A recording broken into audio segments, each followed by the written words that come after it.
O ano na namang gimmick yan? Pasayaw-sayaw ka pa. Bakit? Di mo ba alam kung ano meron ngayon? Ano ba meron ngayon? Hina mo naman, ma.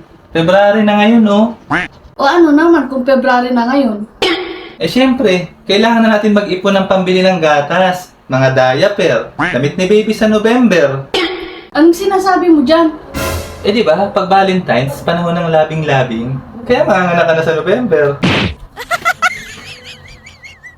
Sira ulo ka, magtigil ka. Kala mo madaling manganak? Mahirap manganak, no?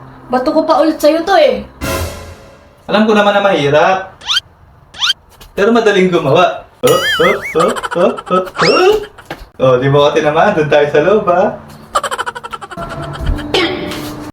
Diyan ka na naman magaling, sobrang elmo na naman. Halika na, ang dami mo pang sinasabi. Higa! Woohoo!